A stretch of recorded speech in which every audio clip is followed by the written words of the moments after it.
투자 관점에서는 입지 선별이 중요합니다. 역세권, 눈여겨봐야 할 지역입니다. 필요한 경우 미리 팔고 이동할지 또는 계속 보유할지, 위치 좋고 수요 확실한 곳은 동네 부활과 함께 부동산 가치 상승이 기대됩니다. ODP, Official Development Plan은 밴쿠버의 향후 20년에서 30년간 성장 로드맵이라고 할 수 있습니다.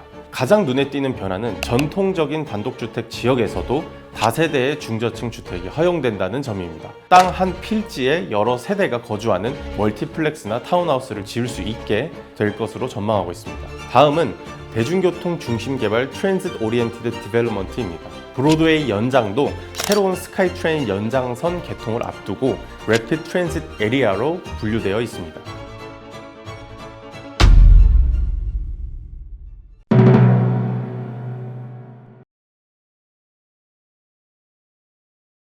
산업 오피스 지역의 주거 혼합, ODP의 또 다른 축은 일자리 공간의 확충과 변화입니다. 밴쿠버는 한정된 땅에서 주택도 늘려야 하지만 산업시설과 오피스 등 고용 공간도 지켜야 하는 딜레마가 있습니다. 이번 계획에서 기존 산업지대를 최대한 보호하되 일부 지역은 주거와 상업이 혼합된 형태로 재편하려는 움직임이 보입니다. 먼저 분명한 것은 주요 산업단지는 여전히 주거 침투를 허용하지 않고 보전한다는 원칙입니다. 밴쿠버 플랜을 보면 산업 고용 지역은 생산 물류 수리에 집중된 용도로 그 위층에 오피스 등은 일부 허용하되 주거는 허용하지 않는다라고 명시되어 있습니다. 그러나 그 경계 지역이나 일부 상업지구는 이야기가 조금 다릅니다. 예를 들어 마린 드라이브와 나이 스트리트가 만나는 남동부 지역은 산업단지와 주거지 경계에 위치해서 향후 특별 계획구역 으로 지정되었습니다. 이 특별 계획 구역이란 향후 이 구역의 일부 공간을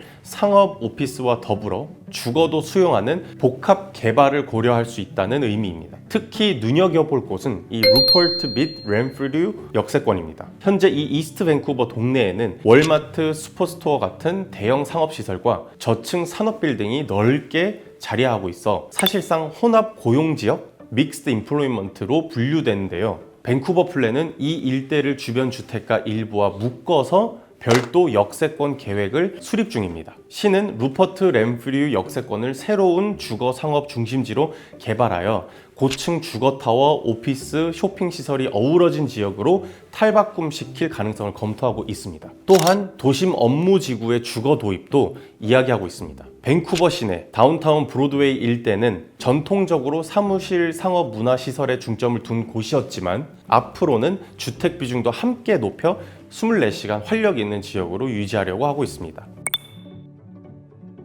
이제 이런 변화들이 우리에게 어떤 기회와 영향을 주는지 실거주자와 투자자 관점에서 몇 가지 포인트를 짚어보겠습니다. 우선 첫 번째로 재산 가치 상승.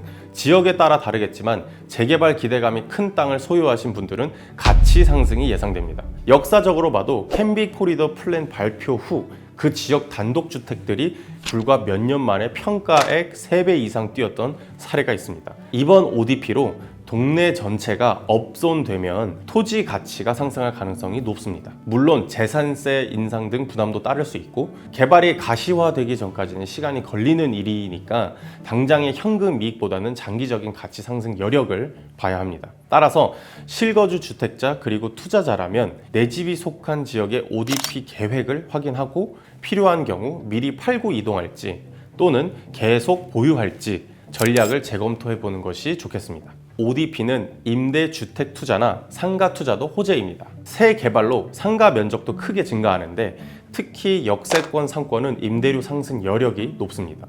향후 신규 상가 분양이나 상가 건물 매입을 노린다면 개발 계획이 확정된 빌리지 또는 역세권 주목하시는 것도 좋을 것 같습니다. 예를 들어 브로드웨이 라인의 마운트 플레전트역 주변 블록들이 2026년 이후 재개발될 때 저층 상가 플러스 상층 임대주택 건물들이 많이 생길 텐데 이런 건물이 1층 상가에 투자하면 꾸준한 임대 수익을 기대를 할 수 있을 것입니다. 지역별 투자 전략 차별화, ODP로 모든 지역이 골고루 발전하지만 투자 관점에서는 입지 선별이 중요합니다. 예를 들면 램프류 루퍼트 역세권, 현재는 저평가된 상업지대지만 계획 후에는 주거타워 숲이 될 가능성이 높은 지역으로 눈여겨봐야 할 지역입니다. 나이 스트리트 마린 드라이브 특별구역, 산업과 주거의 접점으로 새로운 개발 모델이 나올 곳이라 투자자분들은 주목하셔도 좋을 것 같습니다.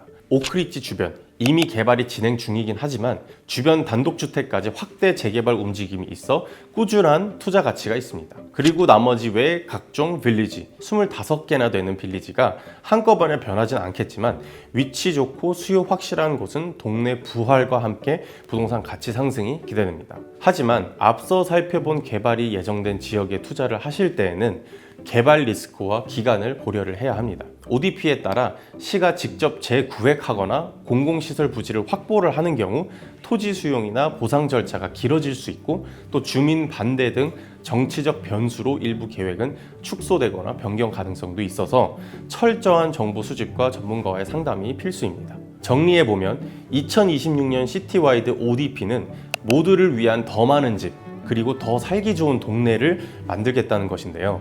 실거주자에게는 내 집 마련과 주거 환경 개선의 새 희망을, 투자자에게는 새로운 수익 모델과 시장을 제시를 하고 있습니다. 물론 계획은 계획일 뿐 그 기회를 잡는 건 우리의 몫입니다. 변화와 방향은 정해졌고 이제 남은 질문은 누가 그 혜택을 누릴까 일 텐데요.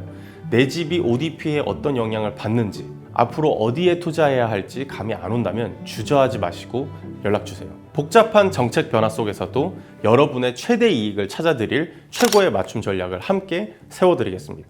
그리고 곧 에이전트 크리스 홈페이지 또는 블로그를 런칭할 예정입니다. 영상으로 전달하기 쉽지 않은 다소 조금 복잡한 내용들을 좀 더 정리된 글과 이미지로 풀면 좋을 것 같아서 지금 준비 중에 있습니다. 공식적으로 런칭 후에 한 번 더 말씀드릴 예정이니 많은 관심 부탁드립니다. 오늘도 영상 시청해 주셔서 감사합니다.